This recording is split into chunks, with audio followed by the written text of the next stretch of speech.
DG au GFREM, Patience Saïba, au surtout que c'est un Congolais, mais tu as que non, à qui rebattre à l'ambassade à Tanzanie. Il y a de cela presque un mois, tu as déjà la rumeur et bandaka déjà circulé que au GFREM ça ne va pas. Il y a même un député, il y a Kenya, où il a porté qui plainte contre les DG Patience Saïba au GFREM. À Salakirer, et Zaki Nango Makambu, il y a déjà au GFREM. Mais Dieu merci aujourd'hui par rapport à dossier 100 jours. Et beaucoup de monde, moi, l'amboka Patience Saïba Kimaki, à Kenda qui kosa la exil. Tu veux ngoni exil politique, to exil. Naïbi de son anglais ngoni. À Kenda qui combat na ambassade des États-Unis et ambassade de Tanzanie. À comme l'ambassade de Tanzanie, après 2 semaines, grâce à justice congolaise, mais quand il a interpellé l'ambassade, ambassade de Salinini, bah livré, dans des analobindé, bah kanga qui est, donc il faut samba, c'est ce qui s'agit que bon on a pas un million quand des autres bunga, ce qui bon on a et bunga qui ce qui est zali to ndengeni ameka ko loba parce que ce qu'a lobi bien te ake makala. DG ya Samibo o ezwa kimbongo ya 100 jours ya kotonga ba maison fabriquée ezwa kimbongo nango pona batonga banda na Kanchachi batonga partout presque dans tous les camps mais tout le monde était ekobota problème ça qui bango confrontation na mwana mboka Vital Kamerhe sengaki na bazuzi était procès naïs à la publique. Nous comprendre pourquoi est-ce que procès on va zoboya ko diffuser on a ba TV. Abi loko aya za moyibi babi ki ya yibi ba meka ko sambise peuple congolais va comprendre juste qu'est-ce qui ne va pas. Mutualité misunga yo moko misunga tokate mutilinga la tezake yo moko misunga nga déjà na sadere ne la sabre na ko ke na Turquie Suède nga na Suède mabe na sale fo na comme la dina bella kaponga na sina sadere la pétrolière Grace Mandela. Voilà misunga ya Grace Mandela la pétrolière quoi donc ngai na sina sadere et puis ba misé na matu baza pe kuna na kosenga bokende kuna parce que ngai mo na sina sadere na ba misé na ngai misunga ya Grace Mandela la pétrolière. Misunga ezali mutuelle na biso ya santé ngai moko na ba misé na nga toza déjà na kati ya misunga ekopesa yo soin en cas de problème na mboka so pe sengi bima libanda et bimisio kaka misunga ya mama Grace Mandela. Allô ngaya wa santé eza misunga hey okatelinga lingala pona santé mwana mon fils pour ma santé misunga okatelinga lingala bandeko misunga ezali kokatela mutu lingala te ezali mutuelle de santé oyo epesameli na batu nyonso employé to non employé mutu nyonso oyo akoki kaka kocontribuer na mbongo mukie na fin du mois po ete mokolo akobela misunga ezwa soin na ye na bahôpitaux nyonso ya minene ya République démocratique du Congo. Soki maladi na yo bakoki kotraite yango awa na Congo te misunga akozwa charge na yo okende kozwa soin na bamboka lokola Afrique du Sud, Turquie, Suède, Russie, to Inde. Kala mingi te na bamboka misusu. Soki mutu oyo misunga ezwaki charge na ye mpo na basoin, nzambe akamati molimo na ye, misunga akosokipe na mort na corbillard. Ate bandeko bazali libanda bakoki koadere bandeko na bango awa na Congo po ete bazwaka soin awa na mbongo bango bazali kofuta. Na misunga ta santé c'est ta vie. Balenza Congo France fait malab na kati ya tranchement to solako etali masolo politique ya mboka Congo lelo vraiment na moski songi na biso. Merci na ba songi nyonso au monde entier ototonga ki pendant 2 jours. Donc téléphone ninge panza nga lito elembi. Merci vraiment à Papa Pacheco, maman, le roi de Michigan, maman Nadine, à lobby, vraiment binanga. Bébé Béton, Tomoni, président fait ce qu'il dit, a nommé un Camerounais na makambo etali corruption na mboka Congo. Bon, Togosolana Binopé, parmi, il y a une malaise qui règne au sein de la présidence par rapport à INC na IDPS Bakoyo Kanate depuis arrestation. Il y a Molamboka, le directeur du cabinet chef de l'État, Vital Kamerhe. Jean-Jacques Mamba, député, il y a circonscription, il y a Lukunga, Oyo Toyebi Azali Moko, il y a MLC, Kambamakepa, Molamboka, Jean-Pierre Beba Gombo, Aouti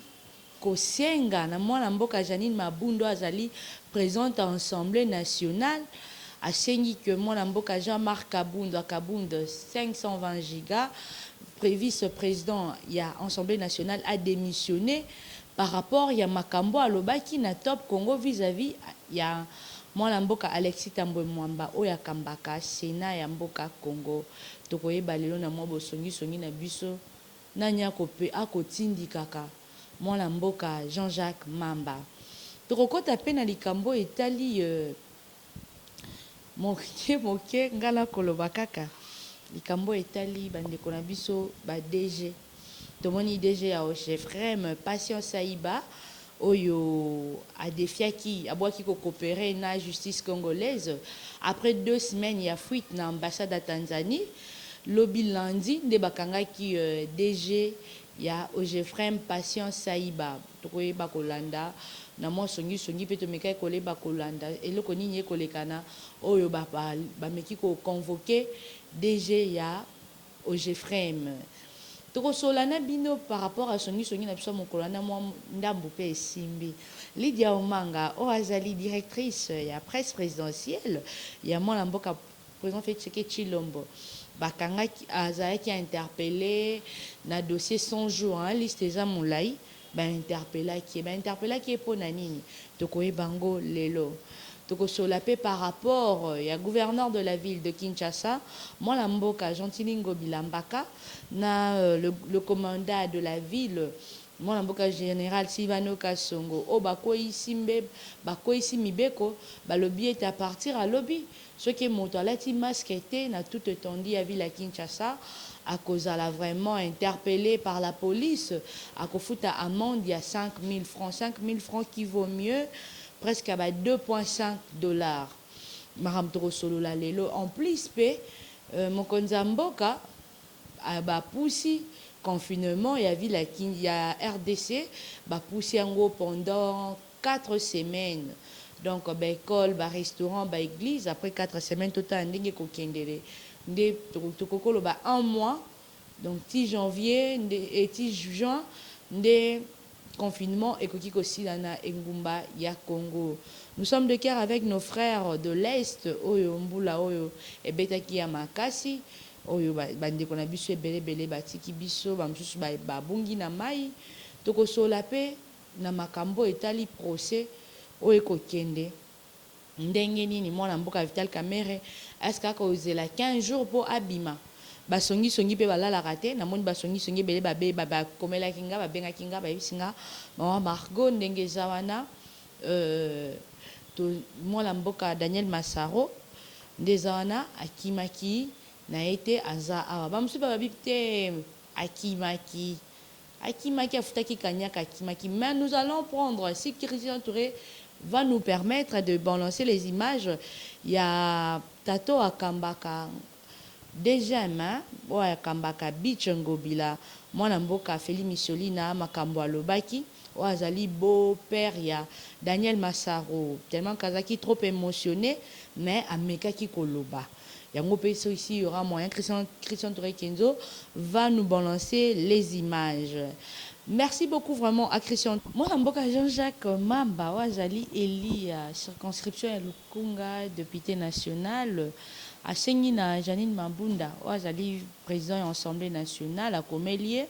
à annexé copie conforme, et pas moi, Mboka Jean-Marc Kaboun, vice-président de l'Assemblée nationale, à Sengi a démissionné. Mais Songi à IDPS, pourquoi va Esta? Maman Konzabi était bébé béton Ningezawana Jean-Jacques Mamba Aza appuyé toujours MLC toujours qu'on démérait toujours na trahison Donc Jean-Jacques Mamba aza appuyé par Alexis Tambwe Mwamba na bande quoi FCC au balingete bakoisa moto ya mwana mboka Jean-Marc Kabund 520 giga. Tokende pe mwa mosika eza ndeko moko pe tosalaka nika ba analyse abino ndenge eza wana mwana mboka Jean-Marc Kabund akomema Assemblée nationale lokola ndenge ba ko tcha désordre na kata IDPS nga alobi na ye bongo ndako nini oyo ezanga kimia na kata ndako koswana ezalaka kaka kobunda ezalaka nyonso ezalaka mais eza ete il faut toyebaka komaîtriser bamosusu babi te mwana mboka Jean-Marc Kabund fo ayeba komaîtriser bainstitution ya l'état eza parti politique te. Jean-Jacques Mamba nga na kosenga na kokomela ye si y aura moyen lobela biso qu'est-ce qui s'est passé les lopo a pousse ba raison na ye oyo akei ko porter a ko senga de mission ya mwana mboka Jean-Marc Kabund ba combattant ba lobby confinement ngo bango ba vai na bango calme mais mwana mboka Jean-Jacques Mamba a ko lukela bango problème. Tokokota na likambo ya DG ya OGEFREM Patience Ayiba oso toyebi ke c'est un Congolais mais toyoka ke non akiko batama na ambassade à Tanzanie. Il y a de cela presque un mois, Tokaka déjà la rumeur et Bandaka déjà qu'on circulait que au GFREM ça ne va pas. Il y a même un député, il y a Kenya, où a porté qui plainte contre les DG Patience Saïba au GFREM. Tellement que bah DG bah comment on corrompre presse congolaise et comment la presse il y a anti-DG, la presse à DG. Ils ont pu démentir que non, le député au Kenya à Salakerer et Zaki Nango Makambu il y a DG au GFREM. Mais Dieu merci aujourd'hui par rapport à dossier 100 jours et beaucoup mona mwana mboka Patience Ayiba Kimaki ya kenda ki kosala exil to bengango ni exil politique to exil na ebite so na bengango nini akenda kikobatama na ambassade des États-Unis et ambassade de Tanzanie comme l'ambassade de Tanzanie après 2 semaines grâce à justice congolaise bameka ki ko interpellé ko l'ambassade ambassade salinini ba livré dans des analobinde bakanga ki donc il faut samba ce qui s'agit que mbongo wana po ba million quand des okobunga ce qui mbongo wana e bunga ki ce qui ezali to ndenge ni ameka ko loba parce que ce qu'a lobby bien te ake makala dossier mususu eza été tomoni à partir à lobby il y a eu ba rumeur eko circuler na ebité ce qui uteli wa pi rumeur angotaka rumeur pesa pe songi te ba lobby Jamal oyo azali DG ya Samibo o ezwa kimbongo ya 100 jours ya kotonga ba maison fabriquée ezwa kimbongo nango pona batonga banda na Kanchachi batonga partout presque dans tous les camps mais tout le monde était ekobota problème à basa ki bango confrontation na mwana mboka Vital Kamerhe sengaki na bazuzi était procès na à la publique nazo comprendre te pourquoi est-ce que procès ngo bazoboya ko diffuser ngo na ba TV abi loko aya za moyibi babi ke ya yibi ba meka ko sambise pe peuple congolais ba comprendre juste qu'est-ce qui ne va pas nde mwana mboka Jamal ameki koloba yete na mbongo wana azongisi mwa ndambo kanyaka ndambo akepe mosika alobi ete apesa cadeau tango azwaki marché wana apesaki cadeau et pas mwana moko ya mwana mboka Vital Kamerhe apesaki cadeau na concession Itex Africa toyebi te lo absombelaki ndaku. On ne comprend pas jusque là mais tout comme on a kaka ba question rumeur ndenge ba ezoko circuler par rapport pe ya mwana mboka Lydia Omanga a été interpellée na dossier 100 jours pour asa directrice ya presse présidentielle ba interpellé qui pour na nini na 100 jours il fallait ba ça la site internet à monene ba ça la ba chaîne te mais ba somba ba espace o il ngiko bandola kisa comment est-ce que misala eza ko évoluer mboka Lydia Omanga ayebaki ko respecter maloba wana te mbongo esika ekei ebite mais biso na bosongi na biso tozala soki ke papa Beton akei wapi biso na tokimi obembangu te hein, papa Pacheco, le roi de Michigan, to kimimbangu to kei, c'est les dibois. Mbango wapi wana ngala wewa wana kana moto to ko pasola ka kolanda ka papa béton to ke ko sa ka misala sanjonzo ka lidio manga. Na o mobali kuto ada na dossier a escroquer qui $50,000 et pas gouverneur ya Lualaba. Il y a quand même des barreaux interpellés dans le dossier Moussous. Dans un monde qui est battu, que chef de l'État a évolué. Il y a un mangalobia qui n'a parquet général et pas le procureur général qui sous là, il était allé, il faut pour aller qui ça makamundenge ko kendele. Ba expliquer pe erreur na été pour le que bango il faisait crédit à ses clients au contrat gré à gré ne bino niveau d'autant bokenda roluka ba contrat ngo papi bati nga ayebite donc babita ba kombo pesa veka pona nini asu omoni yango suivi ezara bien suivi eza bien ceux qui suivi ezala ki na makambo même désordre nyoso linga ki ezala ti mais tala lelo tout le monde ont trahi Vital Kamerhe. Il y a personne qui lui a soutenu. Tout le monde, quand on dit tout le monde parce que tout le monde qui l'a donné oh il y a pesi makoki bazongi si makoki wana te basali musala ndenge longo banité après venez que tu vois même que na DG il y a OVD ezaki était ce que ba pesi ba chinois ba japonais misala bo monyote ba étranger quand ba koya kotonga na Congo mais bazu ba pesi OVD panza misala sala misala OVD Benjamin Wanga liambongo un type orgueilleux. Même quand tu veux même lui interviewer, non, moi je ne parle pas. Moi je ne parle pas, madame, moi je vais parler sur RTNC, ceci, c'est là. Mais aujourd'hui, tu es au prison centrale de Makala, centre pénitentiaire de rééducation. Bah, rééduquer, binono, mituno, bah, millions, na bolier. Et bien, c'est donc, ils ont mbongo, il y a peuple. Ils ont mbongo, bah, na binoté. Ils ont mbongo, bah, ndeko, na binoté. Ils ont mbongo, yo, kenda, rosimbe, la kisite. Ils ont mbongo, kenda, rosimba, protection. Ils ont mbongo, il y a peuple. Lelo lisusu avant na banda ki bosongi songi nanga na moni ndeko nanga moko na France atindeli ngai vidéo oyo mwana mboka Félix Tshisekedi le président de la République démocratique du Congo na le directeur à cabinet na mwana mboka Moïse Katumbi Chapwe o balobaka pasi na yo pasi nanga pasi ya soda pasi nanga mais c'est pas ce qu'on a vécu pendant une année na ndambo boye na bokonzi. C'est toujours les gens, le peuple congolais, ils ont toujours qu'au pleurnicher, c'est qu'au pleurnicher. Nous sommes riches, nous avons tout dans ces pays, mais qu'est-ce qui nous manque? Ils ont monté mamabe. Au combien si kamoko wana, olingi kaka yonde na bana, na ona famille, na ona baninga, na obo régner. Bokoma ba grand prêtre, na ba mbongo ya peuple. Mbongo mama ko futa tike, mbongo mama ko futa pako, ko futa nini. Yango ba mbongo wana bino soki ke na trésor public boko komisa ngo ba mbongo na bino privé mboka mo ba million ko bunga mais ba million esike kindaka buto ko yeba te liste ba DG belé l'autre kota no boto ko ya sous le bina songi en confinement ya boyoka ndenge ba déjà FCC ba ko kweya parce que trop c'est trop to boni ete mo konza mboka ayena mwana mboka Oyo Muna Akere o auti Cameroun un Camerounais pour na landela makambu ya ba détournement la présidence ceci c'est là c'est un monsieur qui a travaillé avec la PNUD mais ezana bato belé ba sepelité na nomination ba sepelité na collaboration moi je peux dire collaboration parce que ezaki ko tout que nomination ba ko tanga ngo na décret présidentiel hein. Le chef de l'État nommé, non. Ils sont venus collaborer. À la expertise, oh, ya zanango, na makambo etali corruption.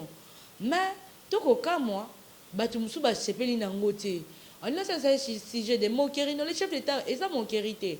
Papa beto antali, na pesi bango chance.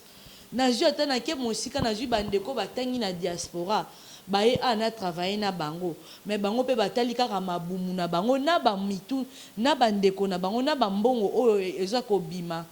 est-ce que tu continuer toujours boy tu kozala toujours kaka boy bino botindaka kaka western etindaka hein bino kaka bonyo comme bandeko na sa diaspora, qu'est-ce qui manque un jour pe bino pe po ya po konza mboka loba kete boya to tonga Congo okoya ndenge une dame qui m'a envoyé les audios qui me dit que non bébé béton toroya ndenge nini douane cher nyonso cher biloko evandeli biso toroya ndenge nini mususu tabi mama quand tu parles aux autres bandeko ndenge ba chinois ba indien ba sa bandeko na biso j'ai pleuré parce que biso en Afrique du Sud to menara vi wana o bino ba journalier ba journalier bazo menete pona nini ezana ba konza la pulusu ezana ba konzi mususu ya armée o ba pesi ba expatrié mitu makasi oyo lelo expatrié a commandé ye mon colombo kabiso tozonga sima pona ni ya kotamona ki mbambala moko boye atia ngo peinture bien fumé muto kolomane azate Lobby Nathalie mituka filmé au ba expatrié ba tambola nangwa est-ce que na Congo ba service am soir renseignement ba service onyo tozalaka elandela ka batwana po ba ebiete toza peuple population pauvre il vient te azo corrompre na $100 $200 $300 ba il peut te linga komela to linga ambiance mokoni te reconstruire to boite baza bande na so ba expatrié ba mais ba respecter ba norme ta makambo ekoleka na Chine ngana epite mi bandeko na nga Chine bosunga nga ambassadeur à Chine mikolo ekomi nani parce que nabi ke papa Jean-Charles Okoto ndazalaka ambassadeur à Chine depuis ayaka pe mariage à moi na mboka Vital Kamerhe ti lope na mona ka zonga ka su Chine ngote avandaka ana Congo na été soki adjoint à salaka intérim kuna na Chine je ne sais pas mais regarde comme les Nigériens ils se sont comportés to bité que violence mais comme on a non ba chinois mato ito bisa bango ke bon mata bo kita biso pe tozo sala bino pe bozo sala biso ba eli biso ba lobi 68 tonnes ya ba masque koya mais lelo mwana mboka ngobila na mwana mboka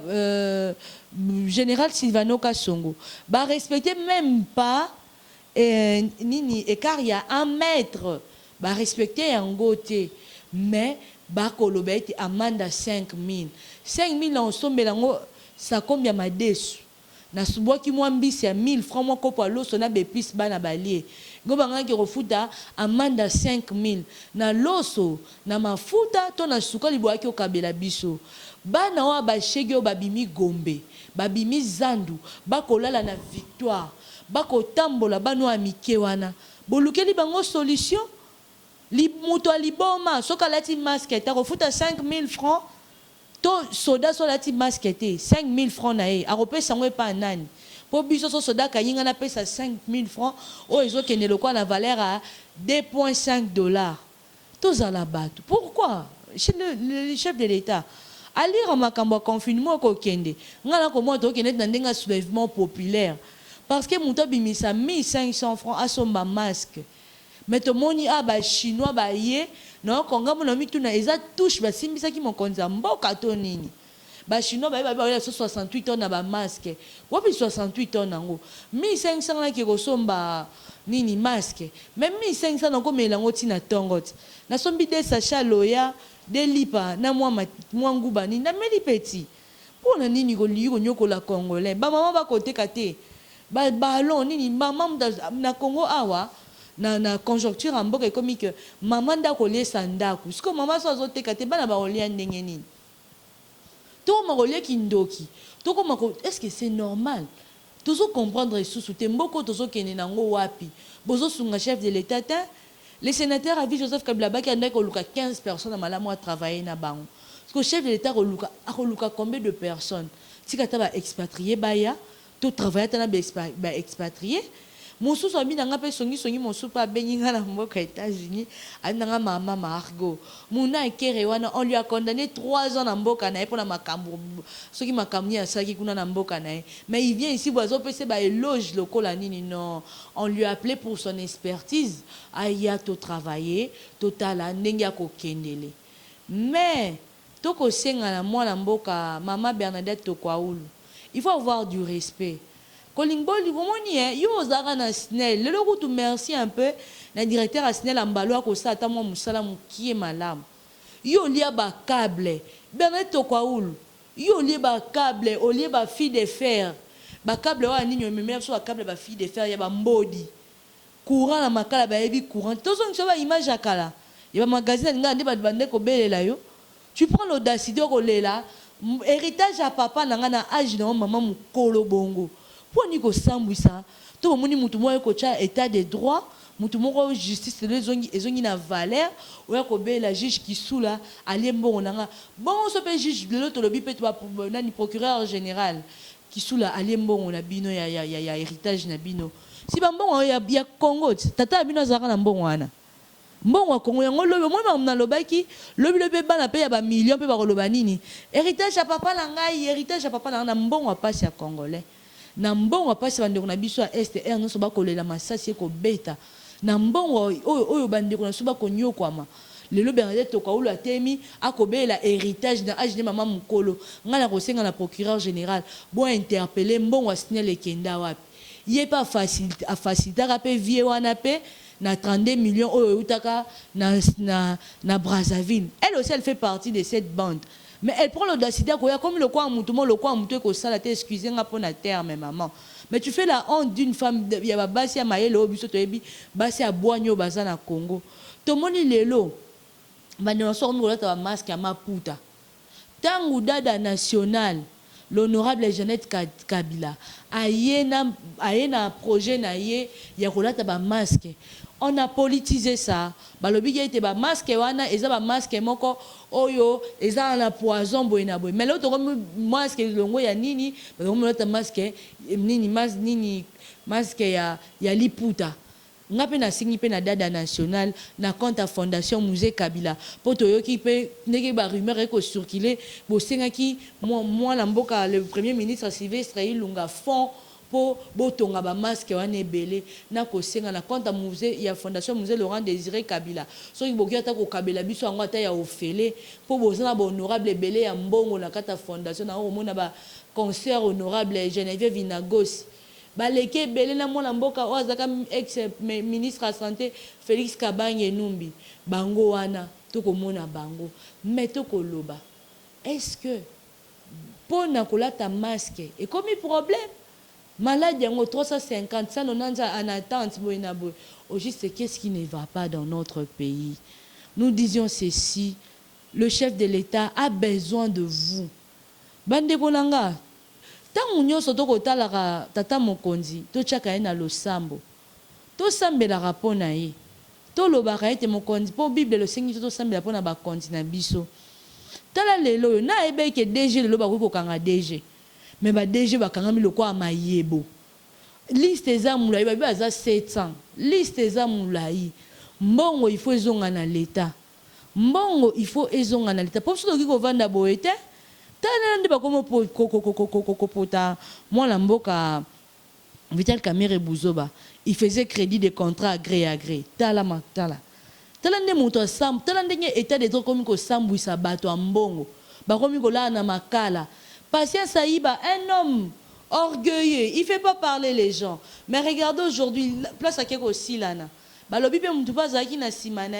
coordonnateur à FCC to ebité selon ba rumeur pesa actualité la ndenge ya bo songi na biso yango na to koloba ete bande konanga tozala unité ne ko sa ete Congo kende liboso to bengana banguna unité ne ko sala ete mboka oyo ekende elobama partout dans le monde entier yango na ko senga na bino ete to chaka mokonza mboka na losambo bino pe la police bino pe gouverneur de la ville motonyo so aiba ko respecter minimum katikati ya mosala na ye aiba ko sa mosala na ye ndenge esengeli soki to bito kende moke na makambo oyo kotala mwana mboka Gilbert Kankonde azali vice-premier ministre et aza ministre ya intérieur ya mboka Congo Gilbert Kankonde ngala ko senga nanu na bandeko ya IDPS diaspora bandeko nso boko tala biso na minute oyo nga songi na lobby bo aider nanu ministre ya intérieur non na kuseli la communication na ye c'est trop faible les ministres azoko se faire communiquer na petit peuple azoko se faire communiquer na bino bandeko na biso ya diaspora likolo ya nini Twitter, likolo ya nini soki nini soki nini ba réseaux sociaux azoka ko se faire communiquer. Qu'est-ce qui s'est passé na Okatanga na Lualaba? Le ministre voulait parler avec les députés provinciaux. Ba députés provinciaux ya Lualaba bino webika ba IFCCT ba simbisi ministre ka Diosha international touche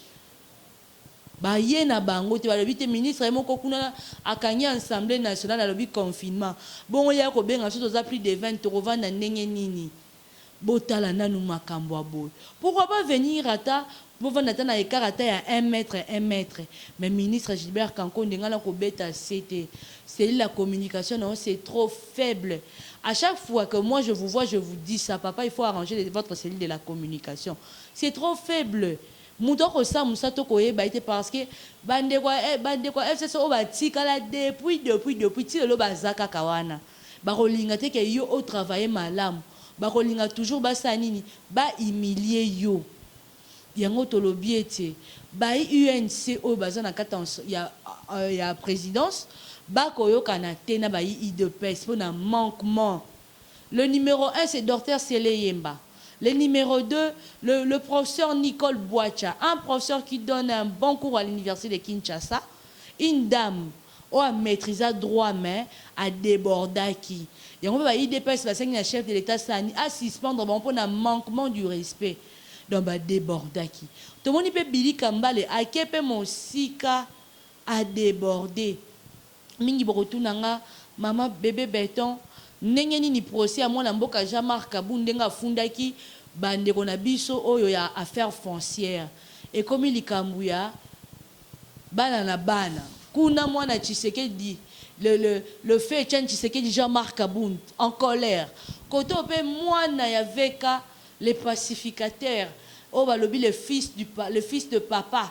Moi, le ministre Affaires foncières Molendo Sakombi a télémia le biais de récupérer le dossier a mené banquette batala si réellement azo aider justice batala si réellement le pan wana 1,8 million de dollars si réellement ils a moi l'amboka Jean-Marc Kabund parce que moi l'amboka Jean-Marc Kabund a cepé la quitté na chantage Joana apporté qui ba agent Affaires foncières plainte.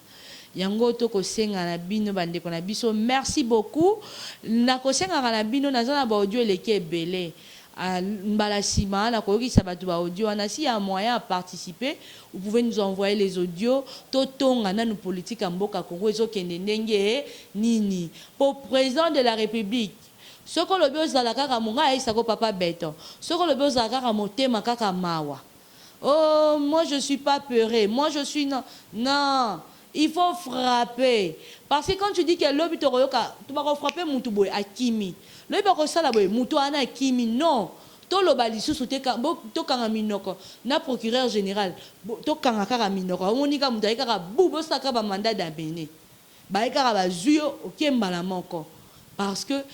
pour tozo comprendre bazo kimela wapi. Tomoni le directeur oyo Ajiraka Bichingobila Félix Missolina ndenge alobiete ayebi makambwana te à partir mambo toyeba te masaro katisaki ndenge ni est-ce que ndeba biloko ekendaka Brazzaville toko comprendre kende kinzela maluku nzela oyo ya mayo esalaka boyo omoni mbongo tiki mbongo masaro lelo soveka azwi liberté provisoire teza pona yo partout zozolanda biso malgré que ba disciple na gombe bakomo benga nga po ba menacer nga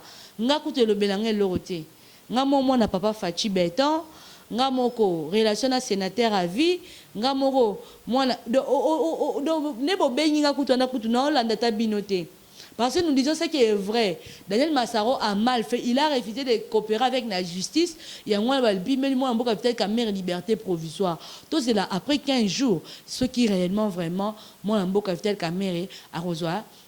liberté provisoire. Mais bah DG lobby to lobbyana to kolobela ba DG liste ba DG FCC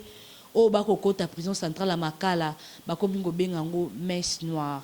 Et c'est pour cela que je dis merci beaucoup. Naba o boko landanga, ba o bako baksangai tout le temps. Margot, au monde y a place boloba qui bosse li banka vraiment ça me va vraiment droit au cœur. En tout cas la moni vraiment que to lingani. namoni ke confinement oyo etei biso bato ebele hein confinement oyo maladie oyo ya coronavirus oyo to sokola ba mémoire lokwa moi mboka Joseph Kabila lobaki ete akokaki ko changer homme congolais te mais Dieu merci confinement yé to changer nanu ba mémoire nanu to bananu ko sokola nanu mituna to sokola mitema la biso po to yebi ngonga ta bande konde ba ko kufa bope mana kimia nzamba batela biso tokutani mbala sima na kata masolo politique mboka Congo na kibosongi songi na biso.com. Merci beaucoup à Christian Touré Kenzo, merci à mon patron Didi Pumba, merci à Onésime Nassima Caméra, merci à Papi Maïbelanga Empire Basket, Papi Batia des bonhommes Lisanga, Michonoka Maman Bibi Chonoka, na Pesimbote Paya Papa Pacheco Munyanga, le roi de Michigan, monté maman Nadine, pourquoi pas, là, on a bengaka Gisette Tati, mère double monté ma France, je Chloé couple Kanyaka à Londres, de quoi aimer Tati, famille Tati Mobimba, n'a pas si peu mbote pas ya. On a bengaka Célé Dibois, hein, Célé Dibois, Babinzunga Kalababo Karate, tu es mon vieux, tu resteras mon vieux. Il y a Roger Louma, Babi, Jean Sibomo, papa social depuis les États-Unis, papa Didier Matondo Masekama, Ngalabino Tokutani Mbalasima, ciao, Bino Sobolinga Kangai. Dans l'ombre, je vous aime beaucoup. Partagez les émissions. Ou partagez rapé. Émission nanga masola politique mboka Congo na lingara bino mingi. Ngana bino tokutani mbala sima. Ciao nzamba batela biso. Congo France. Biso na bango. Bango na biso. Biso na bango. Ekara molai. France.com. Site ya Congo masola danger. Masola kitoko. Congo France.com